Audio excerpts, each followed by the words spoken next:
आरक्षण का दायरा बढ़ा है, लेकिन कई तरह के सवाल भी खड़े हो रहे हैं। खासतौर से मुस्लिम समाज में एक विशेष तौर पर चर्चा हो रही है कि आरक्षण का दायरा जो बढ़ा है उसमें पिछड़े मुसलमानों को भी समायोजित करना चाहिए। हमारे साथ गुलाम गौस साहब हैं, उनसे जान लेते हैं ये जो आरक्षण का दायरा बढ़ा है इसको किस तरह से देखते हैं। यानी एक बहुत ही सराहनीय कदम है। इससे पिछड़े, अति पिछड़े और दलित भाइयों को लाभ मिलेगा जो समाज के दौर में, आगे के दौर में पीछे छूट गया है। और हमारा कथन होगा कि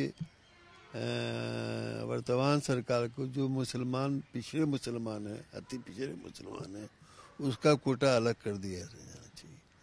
कर्नाटका में था भी, जिसे बीजेपी सरकार ने समाप्त कर दिया। बंगाल में भी पिछड़े मुसलमानों का कोटा अलग है, तेलंगाना में भी है। इसलिए बिहार में भी सरकार इतने सारे अच्छे अच्छे काम कर रही है। तो जो आरक्षण है अभी वर्तमान जो लागू हुआ, उसमें 5% पिछड़े मुसलमानों का कोटा अलग कर देना चाहिए। नहीं तो अभी जो प्रोविजन किया गया है वो तो सबके लिए किया गया है, उसमें उसका फायदा पिछड़े मुसलमानों को भी मिलेगा। जैसे यहाँ हम लोग बांटते हैं ना, अति पिछड़ा बांटते हैं, पिछड़ा बांटते हैं, पिछड़ा महिला बांटते, इसीलिए ना ताकि सभी वर्ग को मतलब उसका लाभ मिल सके, है ना। इसमें भी श्रेणी किया गया है। और केंद्र सरकार से भी हम लोग मांग कर रहे हैं कि जो मंडल कमीशन है उसको पिछड़ा, अति पिछड़ा बांट दिया जाए। तो पिछड़ा मुस्लिम भी क्यों नहीं हो सकता है? इसके लिए संविधान में कोई संशोधन की आवश्यकता नहीं। ये जो है आरक्षण का वर्गीकरण होगा। बिहार में ही आरक्षण जो है कई श्रेणी में बटा हुआ है।